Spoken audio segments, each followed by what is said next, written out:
창세기 28장 10절에서 15절 말씀 저와 여러분이 한 절씩 교독하고 마지막 절을 함께 읽겠습니다. 야곱이 브엘세바에서 떠나 하란으로 향하여 가더니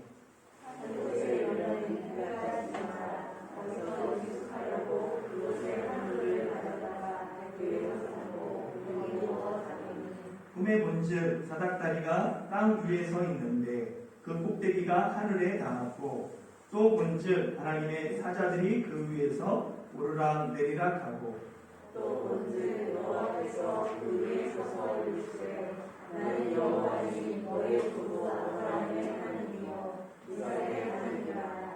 내가 누워있는 땅을 내가 너와 내 자손에게 주리니 내 자손이 땅에 티끌같이 되어 내가 서쪽과 동쪽과 북쪽과 남쪽으로 퍼져 나갈지며 땅의 모든 족속이 너와 내 자손으로 말미암아 복을 받으리라. 내가 너와 함께 있어 내가 어디로 가든지 너를 지키며 너를 이끌어 이 땅으로 돌아오게 할지라. 내가 내게 허락한 것을 다 이루기까지 너를 떠나지 아니하리라 하신지라. 아멘. 터닝 포인트라는 단어가 있죠. 터닝 포인트의 사전적인 정의는 어떤 상황이 다른 방향이나 상태로 바뀌게 되는 그 계기 또는 그 지점을 터닝 포인트라고 합니다. 한국어로 번역하면 전환점이 되죠. 야곱은 인생의 절반을 장자의 축복을 받겠다라는 일념으로 살아왔습니다.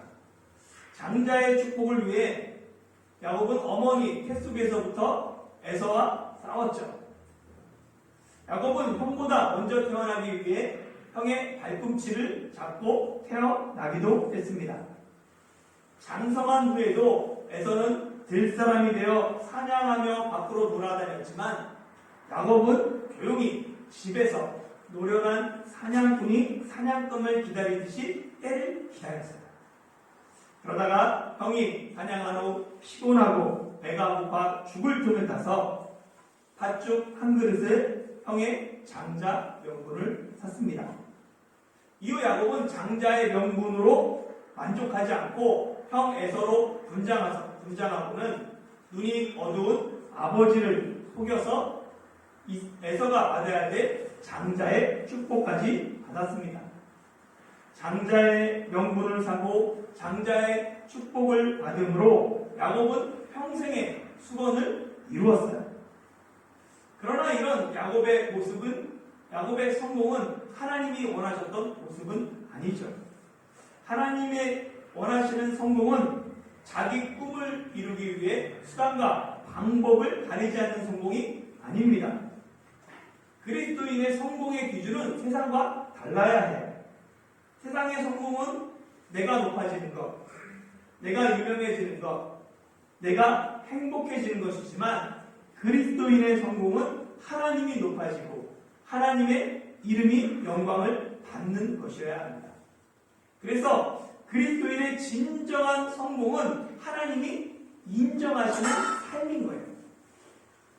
내가 세상에서 아무리 유명해지고 높아지고 성공했을지라도 하나님 앞에 섰을 때 하나님이 내가 너를 도무지 알지 못한다 라고 말씀하시면 그 사람은 결코 성공한 사람이 될 수 없습니다.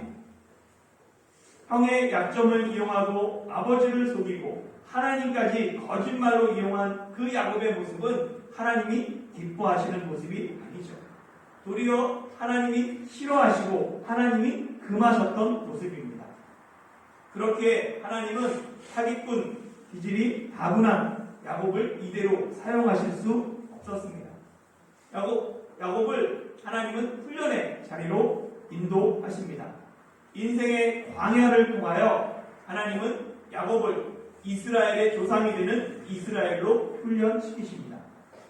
야곱 일상에서 인생의 터닝 포인트가 되는 하나님과의 결정적인 만남이 두 번 있어요. 첫 번째가 오늘 본문의 사건입니다. 야곱은 브엘세바에서 하란으로 떠나는 그 길에서 하나님이 야곱을 찾아오시는 이 베델 사건이 야곱 인생의 첫 번째 터닝 포인트가 되고, 두 번째 터닝 포인트는, 두 번째는 20년의 하나님 생활을 다 마치고 가나안 땅으로 돌아올 때 야복 강가에서 하나님이 다시 야곱을 찾아주시는 분이의 사건이 됩니다. 자기 힘으로 하나님의 뜻을 이루려고 했던 야곱의 전반전이 끝이 나요. 그리고 이제 새롭게 하나님이 야곱을 빚어가고 야곱의 힘을 빼시는 야곱의 인생 후반전이 오늘 본문으로부터 시작됩니다. 함께 야곱의 첫 번째 터닝 포인트가 된 본문을 살펴보겠습니다. 10절, 11절 말씀 같이 한번 읽어보겠습니다. 시작. 야곱이 브엘세바에서 떠나 하란으로 향하여 가더니 한 곳에 이르러는 해가 진지라. 거기서 유숙하려고 그곳에 한 돌을 가져다가 베개로 삼고 거기 누워 자더니. 아멘. 야곱이 브엘세바를 떠나 하란으로 가요. 브엘세바는 맹세 우물이라는 뜻을 가지고 있습니다. 창세기 21장에서 아브라함이 그라랑 아비멜렉에게 그 우물을 사잖아요. 그때 그 사고 언약했던 그 장소를 브엘세바라고 이름했습니다. 한번 지도를 보면 이렇게 되어 있죠. 여기 밑에 보면 브엘세바가 여기 있어요. 브엘세바부터 그리고 하란까지가 저 위쪽에 하란이 있습니다. 그리고 오늘 만남이 있는 베델이 이 정도가 되겠죠. 약 브엘세바부터 하란까지가 800km가 넘는 먼 거리입니다. 야곱이 고향과 같은 이 브엘세바를 떠나는 표면적인 이유는 어머니 친족 중에서 아내를 얻기 위함이에요. 그러나 실제 야곱이 급히 브엘세바를 떠났던 이유는 형 에서로부터 목숨을 건지기 위함이죠. 형의 노가 풀리기까지 며칠만 피신하면 모든 것이 잘 될 줄 알았던 이 야곱의 높이 생활이 야곱의 20년의 나그네 생활의 출발점이 됩니다. 나그네란 자기 고향을 떠나 고장을 떠나서 다른 곳에 잠시 머물거나 떠도는 사람을 일컫습니다. 자기 집을 떠나고 자기 터전을 떠나기 때문에 떠돌아다니기 때문에 나그네의 삶은 언제나 고단해요. 그래서 우리나라 속담에도 집 떠나면 고생이다 라는 말이 있습니다. 야곱은 형의 분노를 피해 도망치듯이 급하게 집을 떠났어요. 당연히 여행에 필요한 물건도 제대로 챙기지 못합니다. 그러던 중에 길 한가운데서 해가 지고 말았죠. 그래서 그곳에서 어쩔 수 없이 야곱은 노숙을 하게 됩니다. 일반적으로 고대 근동 지역을 여행할 때는 사람들이 해가 뜨는 아침 일찍부터 일어나서 이동하다가 한낮에 태양이 뜨거울 때는 잠시 그늘에 쉬었다가 이동을 멈추고 그리고 오후에 다시 길을 떠나서 해가 지면 조금 더 한참 더라도 간 다음에 노숙하고 또 잠자리에 들곤 했습니다. 그런데 이 야곱은 여행에 익숙하지 않아요. 형 에서는 들사람이라 사랑하면서 노숙에 익숙합니다. 그러나 야곱은 주로 장막에 살았어요. 조용하게 살았죠. 집 밖에서 노숙할 일이 거의 없습니다. 그것도 혼자 여행하고 여행길을 먼 길을 가는 야곱은 쉽게 몸과 마음이 지쳤습니다. 그래서 해가 지자마자 잘 알지 못하니까 익숙하지 못하니까 바로 잠자리를 찾는 거예요. 또 옆에 있는 돌베개를 메고 누워 자려고 하죠. 길 한쪽에서 딱딱한 돌을 메고 누워 자는 그 야곱의 모습이 얼마나 처량합니까? 똑같은 그 길을 아브라함은 며느리를 얻기 위해서 하란으로 종을 보내잖아요. 그때 종에게 낙타 10마리에다가 예물들을 실어서 많은 사람들을 보냅니다. 그런데 야곱은 빈손으로 도망치듯이 그 길을 걸어가고 있는 거예요. 날이 저물었음에도 거할 곳조차 찾지 못하고 돌베개를 베고 길에서 노숙하는 야곱의 모습을 상상해 보십시오. 장막에서 곱게만 자란 야곱에게 노숙이 쉽지 않습니다. 몸과 마음이 피곤해서 정말로 일찍 자리에 누웠지만 잠이 쉽게 오지 않아요. 밤이 되면 급격하게 온도가 떨어집니다.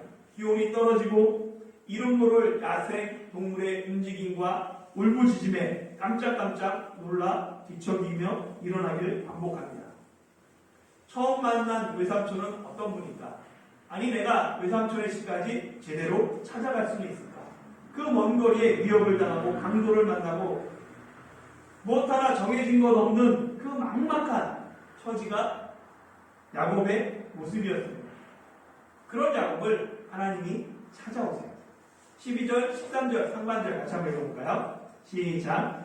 꿈에 본즉 사닥다리가 땅 위에 서 있는데 그 꼭대기가 하늘에 닿았고 또 본즉 하나님의 사자들이 그 위에서 오르락 내리락 하고 또 본즉 여호와께서 그 위에 서서 이르시되 아멘.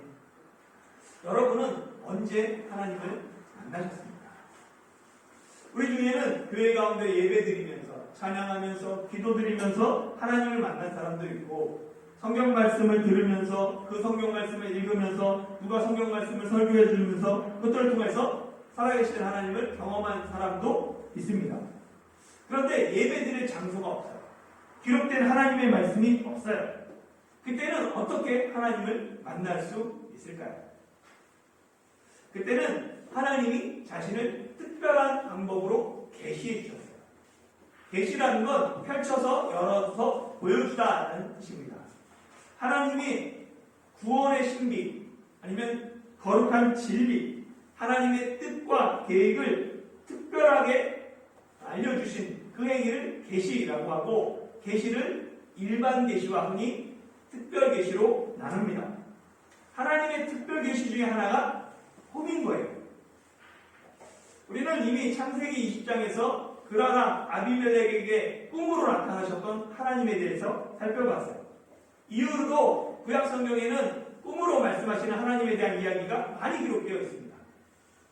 그런데 이 꿈을 통한 하나님의 계시는 구약 시대만의 이야기가 아니에요. 마태복음 1장에 보면 요셉이 약혼한 마리아가 임신하니까 조용히 끊고자 합니다. 관계를.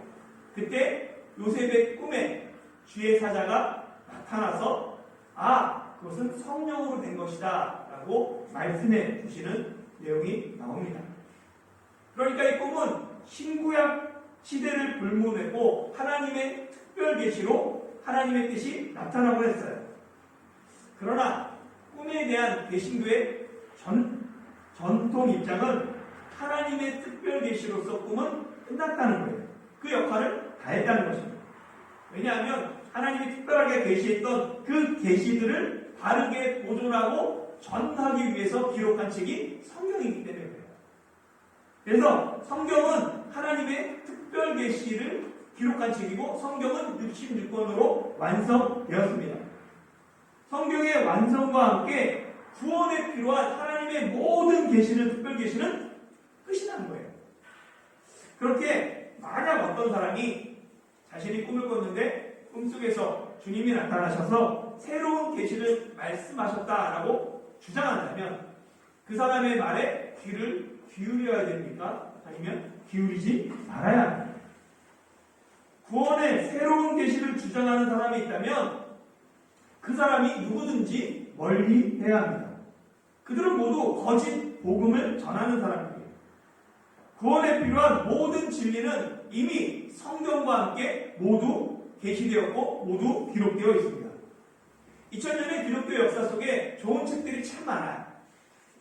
그러나 그 책에 아무리 감동이 있고 그 책에 성령의 기름 부으심이 있던 책이라도 그 책이 성경이 되지는 못합니다. 이미 특별 계시로서 성경이 완성되었기 때문이죠. 누군가가 예수님처럼 자기를 내어주고 자신을 희생하고 십자가에 달려 죽었을지라도 그 사람이 예수님은 아니에요. 예수님이 될 수가 없습니다. 마찬가지 뭐예요? 물론 오늘날도 하나님은 꿈을 통해서 말씀하실 수 있습니다. 그러나 그 꿈이 세상의 구원과 관련된 이야기라면 내가 생각할 때는 분명히 하나님께로부터 온 꿈일지라도 내 입 밖에 내지 않아야 해요. 기록된 성경 외에는 다른 복음은 없습니다. 그런데 시중에 출판되는 마지막 때의 하나님의 비밀이라고 말하는 하나님의 계시에 관련된 책들을 보면 제가 보니까 하나의 공통점이 있어요. 그 공통점이 뭐냐면 하나님의 이 계시를 주장하는 마지막 때 계시라는 그 주장하는 건 한결같이 뭐라고 하냐면 꿈속에서 아니면 환상 가운데서 하나님께서 강력하게 이것을 기록하라라고 말씀하셨다. 그래서 자기는 기록하기 싫은데 정말로 이 하나님의 강력한 메시지를 자기가 거부할 수 없어서 기록한다라고 대부분 돼 있어요. 이런 부류의 책들은 처음부터 멀리 하는 것이 좋습니다. 하나님은 오늘날에도 꿈을 통해 말씀하실 수 있습니다. 우리가 미리 하나님의 계시나 하나님의 말씀을 제한할 필요는 없어요. 그러나 우리가 잊지 말아야 할 것이 있습니다. 하나님은 이미 구원에 필요한 모든 진리를 성경을 통해 우리 가운데 알려주셨다는 사실입니다. 그렇게 우리는 꿈에 집착하지 말고 기록된 하나님의 말씀을 통해 하나님의 뜻을 발견하고 하나님의 인도하심을 받으며 살아가야 합니다. 이제 야곱이 꾸었던 꿈에 대해서 살펴보려고 해요. 다시 한번 12절, 13절 한 가지 다시 한번 해볼까요? 시작. 꿈에 본즉 사닥다리가 땅 위에 서 있는데 그 꼭대기가 하늘에 닿았고 또 본즉 하나님의 사자들이 그 위에서 오르락 내리락 하고 또 본즉 여호와께서 그 위에 서서 이르시되 아멘. 야곱은 꿈에 무엇을 봐요? 사닥다리를 봅니다. 사닥다리는 높은 곳과 낮은 곳을 오르내릴 수 있도록 하는 도구죠. 그렇게 만든 기구예요. 야곱이 본 사닥다리를 보면 땅 위에 서 있어요.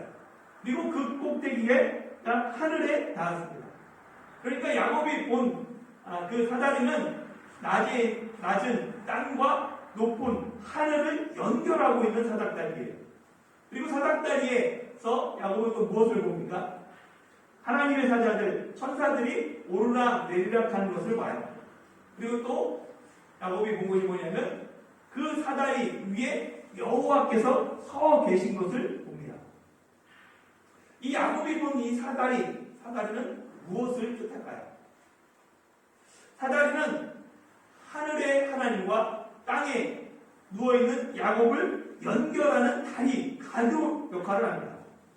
하늘에 계신 하나님과 땅의 죄인을 연결하는 다리, 그것을 위해 이 땅에 오신 분, 예수님이시죠. 그래서 이 사다리는 예수님을 상징합니다. 제가 대학생 때 사용하는 전도주 중에 하나님의 선물인 영생이라는 속책자가 있어요. 이 속책자를 가지고 전도하는 방법을 예전에는 브릿지 전도라고 했는데 다리 예와 전도라고 하더라고요. 이 다리 예와 전도는 복음의 핵심을 그림으로 그려놨어요. 그래서 그 그림을 보면서 직관적으로 복음이 어떤 것인지 쉽게 이해하게 되어 있습니다. 그래서 어린아이나 연세가 많은 분이나 누구나 이 책자를 보면서 복음이 이것이구나 라고 이해할 수 있죠. 함께 전도지를 살펴볼게요. 한번 보면 첫 번째 그림이 이렇게 되어 있습니다. 딱 보면 사람이 있고 오른쪽에 하나님이 있죠. 그런데 그 사이가 끊어져 있어요. 무엇 때문에 끊어져 있습니까? 죄로 인해서 끊어져 있죠. 두 번째 그림을 보면 이 죄 문제로 인해서 사람은 결국 죄인이 돼요. 누구나 죄를 짓잖아요.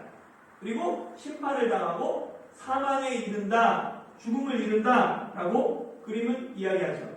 세 번째 그림은 이 죄 문제를 해결하기 위해서 사람이 선행, 착한 일, 공로를 쌓기도 하고 종교를 통해서 죄 문제를 해결하려고도 하고 도덕적으로 깨끗한 삶을 살고자 노력해요.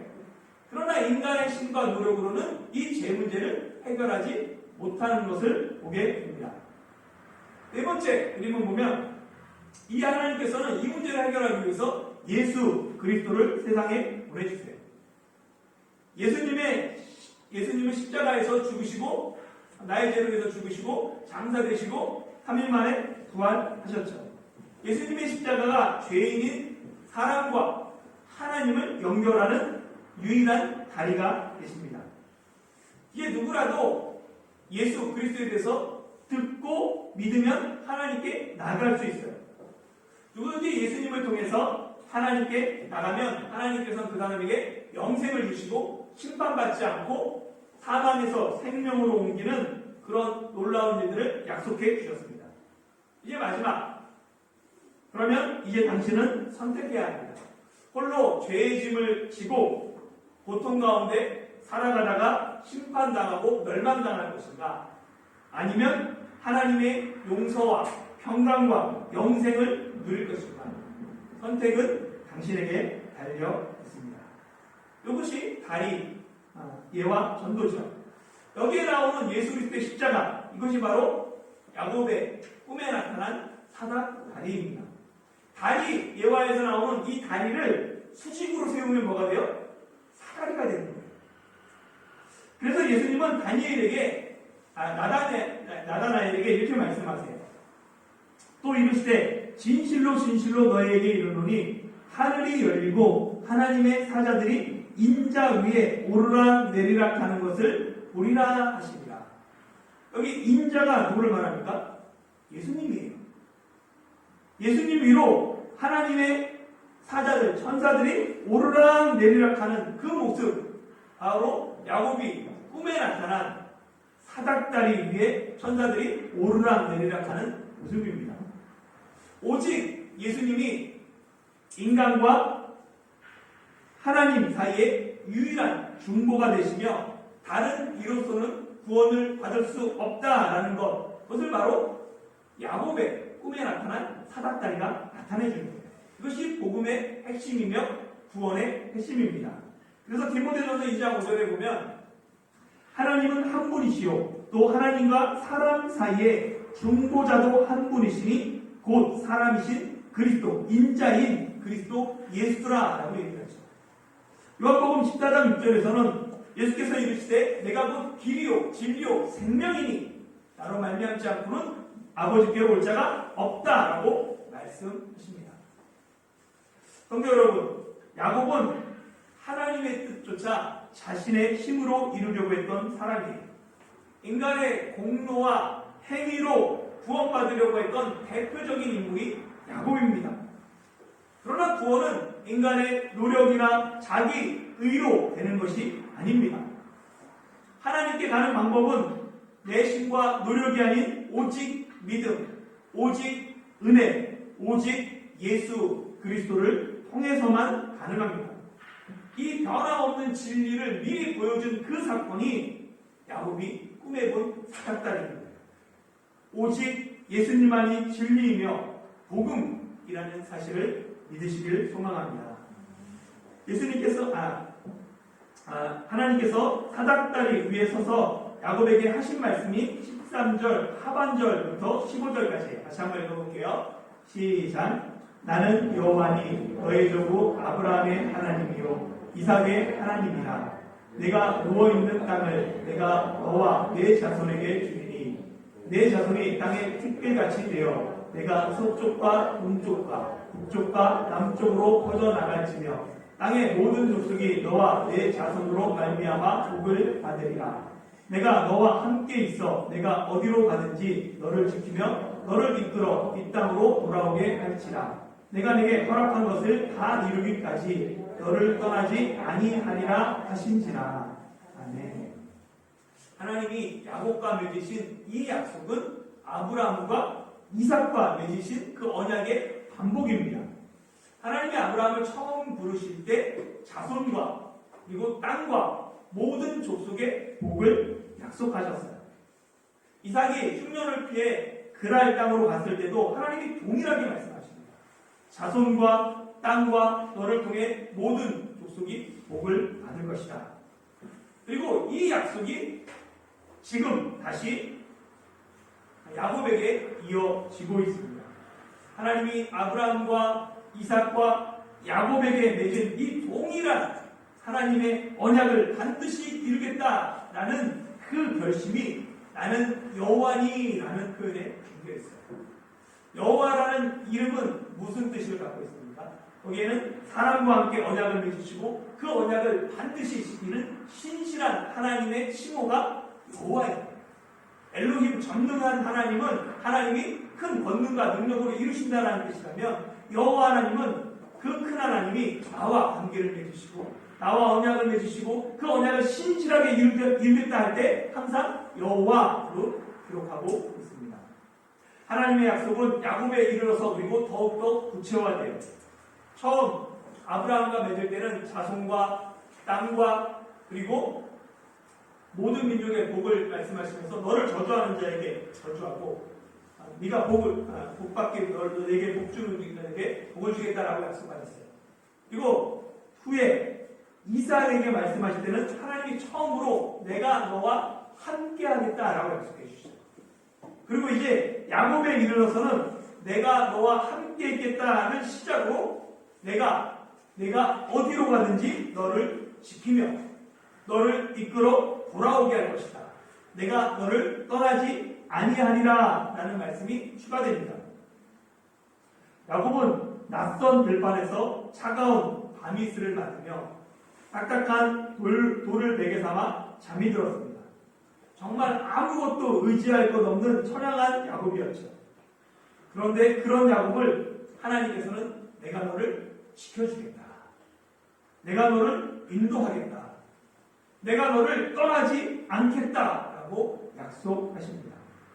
하나님이 지키시고 이끄시고 이루시고 떠나지 않겠다는 이 약속이 지금 길에서 아무것도 의지할 것 없이 노숙하고 있는 야곱에게는 가장 필요한 약속이었으며 가장 힘이 되는 하나님의 말씀이었습니다.